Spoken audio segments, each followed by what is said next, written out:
Try again. So the local community board is requesting that the site, that they take a look at the site. Yeah, there's the abandoned cars, and you're asking for cleanup, right? I mean, the board can, I guess, stand behind that. Maybe we can reach out to CB12 since it's technically CB, Well, we did. right? And stand together. So. Great. Thank you, Adam. Scott Springer's office, Ariel De La Cruz.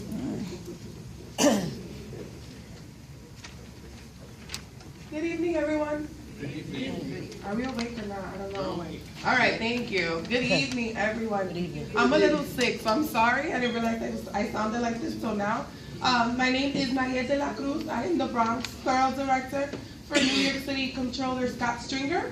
I just wanted to make a few brief announcements. The first one is that we're having our Italian community breakfast, which I know is Joe McManus's favorite time of the year in our office. It is October 17th at 8:30 a.m. So I know that 1 Center Street is not too far from here, I swear. It doesn't take me that long at all. So I would love folks that love Italian heritage, that are Italian, or just want to go meet some people to go to the breakfast again. It's October 17th, 8:30 a.m. The breakfast starts at 9, and it's Italian community breakfast. The other thing is, I know that I heard about pruning issues. Our office is trying to look into some of those issues because we've heard concerns from, I know definitely Community Board 10 and some other, and Community Board 8 about pruning and trees falling down. So if there's any assistance that you might need from our office for advocacy purposes, please let us know. And again, if you would like to see me at any of your meetings, you're gonna have to let me know, okay? Thank you very much. We have Don Shiano. I got one for you, and it's the same question that I was going to ask the other gentleman. Sure. On Bronx Park East, you're talking about trees being pruned and stuff like that. About 15 years ago, there used to be maybe 70 trees from Pelham Parkway to Allerton Avenue.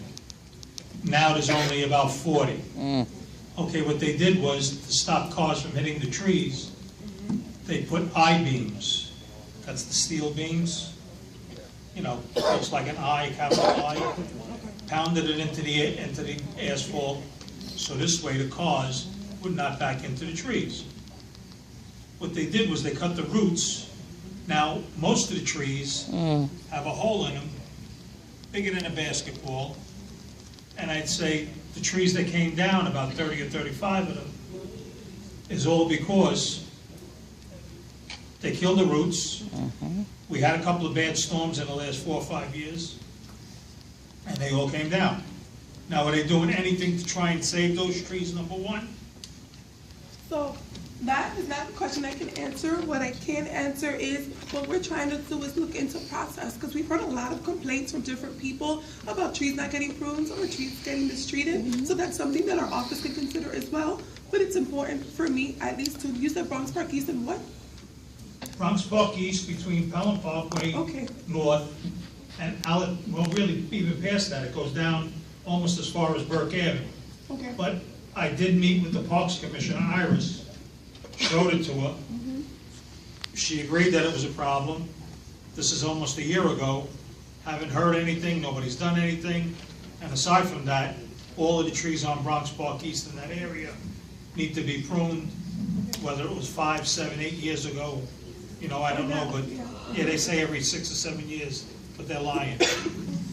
So like I said, that's something we're working on, and hopefully I could get you, and not necessarily an answer, but just process of what we're doing. Good, thank you. No problem. Thank you. Tommy Messina from Congressman Crowley's office. I just want to hope everybody had a great summer, because we all deserve it. I just want to let you know, the office is open. We had a tough summer, as you all know. But the office is open. We are doing all our constituent work. We back like that. My darling Peter told me there's a mailbox missing. I will be on my contact tomorrow morning and getting that mailbox back where it was. Of course, they repaved the street, they didn't put it back. I just want to say something about Deputy Inspector Alps and Detective Jay Sturtevant. What they do is incredible. I think they deserve a round of applause. You only said that because they're still here. No, I told her I wanted to say something about them. just in case I don't make it, and I know next month I won't be here because I'm on vacation. No, just next month, that week. I'm taking my family to Disney World. Okay? All my kids and my grandkids. My wife's bucket list. I asked her for my bucket list. I said, why don't you pay for the airfare? No, that's not my bucket list. That's your bucket list. But I just want to say something. I've met so many great people in 23 years that I've been doing this. Last night I went to the Morris Park Association. Tonight is here. I don't know if I'll be back, me, myself, because stuff happens. But I just want to say how much I've met, how much I've been so happy to meet these people all my life. In my life, for 23 years I've been doing this. Just like something like a farewell tour, but not a farewell tour because I can still come here. I just want to tell you how much I'm so endeared to all of you people that you've made me feel so comfortable. I know I only got 10 seconds left. Just want to say I love doing what I do for 2 congressmen, and I'm not going nowhere, and I love all you people. Thank you very much. Thank you, Tommy. Is Brian Adams still here? Yeah. Brian, please go to the table. They need your signature over there. Gustavo Rivera's office, Miguel Rondon.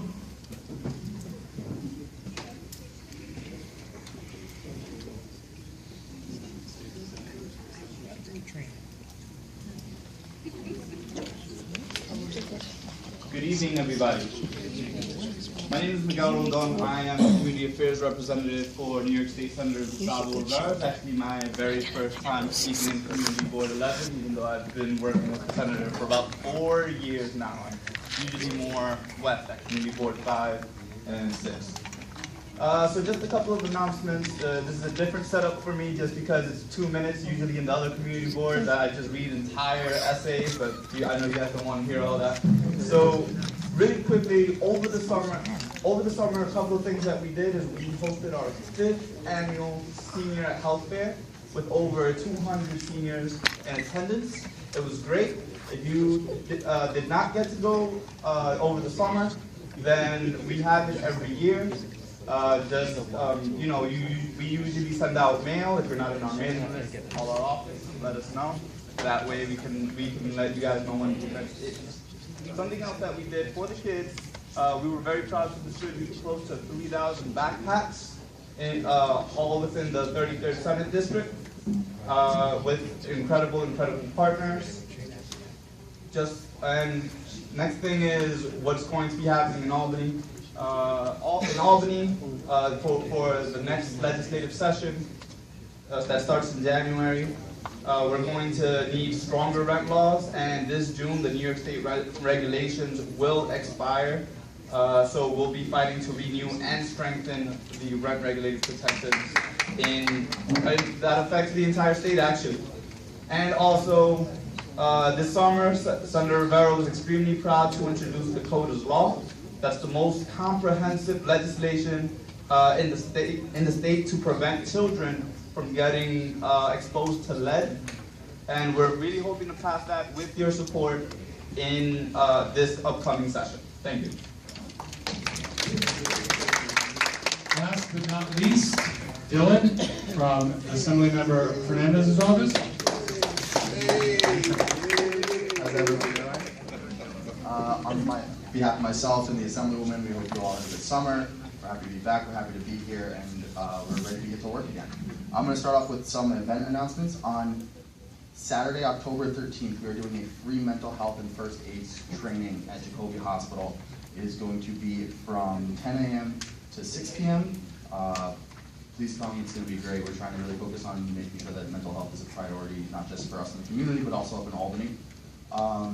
And we have other events coming up, but we do not have set dates for them yet, but I'll be getting that to you shortly. In other news with the Assemblywoman, we're getting our legislative agenda together. We're working very hard to make sure that we focus on education, transportation, and other issues regarding mental health, as well as criminal justice reform. And yesterday, this is one that pertains specifically to Community Board 11. The Assemblywoman spoke at the MTA board meeting yesterday, asking that Amtrak take responsibility for replacing the Pelham Bay Bridge, and that's holding up the Penn Station access project. So we're really trying to make sure that the governor's office and the MTA focuses on getting that resolved as soon as possible so we can start work on this project ASAP. That's it for my announcements right now. I'm sure all of you know how to contact me if you need anything else. And I love all of you. I hope you all are great. No questions? Thank you. And I would also like to invite everyone, or welcome everyone back from a long, comfortable summer. I want to welcome our new members, John Musto. Wave, John. Musto. Debbie Kowalczyk.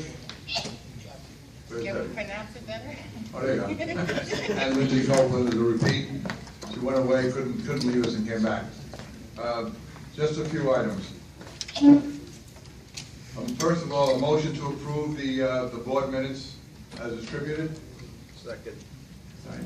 All in favor? Opposed? No, there was no reason for this. Next, the executive board voted regarding Bruxelles Lounge on 925 Allerton Avenue. There was a major problem there, and we got to do it over the summer, so they voted to deny the license to them. Also, the executive board, the bylaw committee, I'm calling the bylaw committee back into, they're on a hiatus. But I asked them to come back again because I would like to have them work on something that we'll have to pass later on after they come up with some kind of a proposal. My idea was, we have a lot of absences on our board. So we're allowed 3 excused absences. What I'm proposing, and I'm asking David and his committee to work on, is 3 absences, excused, unexcused. The 4th one, we're bringing you up on charges and having you removed. The other one is 5 meetings overall, excused or not excused. So in other words, if you miss 5 meetings, even though they may all be excused, on the 6th meeting, there's only 10 in the year. Not even, I think there's 9. If you can't make 5 out of 9, then maybe you find something else to do. So that's the proposal I'm making to David. I'm asking David and his committee to sit down and work out a proposal for that so that we can work that out. And then we can vote on it and discuss it once they come up with their plan. Yes, Ann? Al, I just wanted to say the meeting will be open, David and I guess Joanne, but she's not here. We're going to try to meet on October 11th at 7 p.m. in the front part of the office to address the bylaws. Yeah, Tony, I don't know. Thank you. You're welcome. Al, you said 3 meetings of the executive board. No. I'm just talking about executive board. Executive board. Full board. I mean, the full board. And how about the 5? Is it the full board or is it all meetings? Or whatever address I it. thought we were going to do committee meetings. Hold on, so let me clarify. So it's committees and full board separate, right? The way the bylaws currently are is if you miss 3 committee meetings in a row, you're up for removal. Separately, if you miss 3 full board meetings in a row, you're up for removal. So as far as we spoke last, we're going to keep the distinction, committees and full board separate. So, right? I'm going to leave that up to David to come up with a proposal, and then we'll work on it. We'll let the board discuss it. We'll talk about it, see what we want to do, and then as a board, we'll vote to approve or disapprove or make any corrections that we need to make. The other thing I asked Jeremy to do is, we get a lot of complaints coming into the office, and I asked the people in the office to write down any complaint that comes in. Write it down someplace. Either you put it on the computer, put it on a big board somewhere. Write down what the complaint was, who sent it in, what you did about it, and how it was completed. Because what happens is sometimes something comes in, we'll make a call, and then we assume it's taken care of, and then we go to sleep on it. And then the same person will call back in 3 months and say, I told you 3 months ago, and we said, well, we made a call. Well, that's not enough. In other words, I want it followed through so that we follow it through to fruition. So that at the end of the day, we can say, when Jeremy makes his report, he can say, look, we had this complaint, we did this about it, this is how it ended up. We called 4 times, 5 times, whatever it might be, until it was taken care of. This way, once you make a complaint, you know we're going to follow through with it. And the other thing I ask, and I ask this for we're all, you know, we're all here, we're all giving our time. We have a lot of committee meetings. Everybody's on a committee. If you don't have an agenda for that committee, don't have the meeting. There's no reason to have people come out and look at each other and smile and then say, okay, we don't have an agenda, we don't have a quorum, let's go home. If you have something important, then people should be there. That's right. But if you don't have anything for the agenda, just you didn't have a meeting this month, not a big deal. It saves everybody a lot of hassle, people coming out. So, and the other thing I've asked is that we check all the religious holidays so that we don't make the mistake of scheduling something on a religious holiday.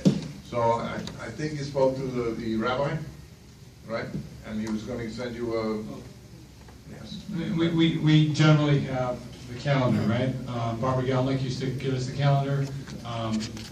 David gave me an email calendar. What I like to do is I call someone like Barbara Gelnick, and she'll tell me, yes, this is important, keep this on. No, that's not that important, don't worry about that. I mean, you can keep it on, but you can have a meeting, whatever. I'd like to keep the meetings about an hour and a half at most, which means, you know, if you have something to say, let's be brief. You know, we're not politicians, we're not, I'm sorry. We're not looking to feather our nest, we just want to get a point across and get home. So, you know, make our points and then leave. So, you know, I asked that. The other thing I asked for is, we're a public organization. Let's be civil to each other. We can disagree, and we can agree to disagree. I know there's some people sitting in the audience that I disagree with strongly, but they have a right to their opinion. We all have a right to our opinion, but we need to be civil to each other. We're not there to I got you.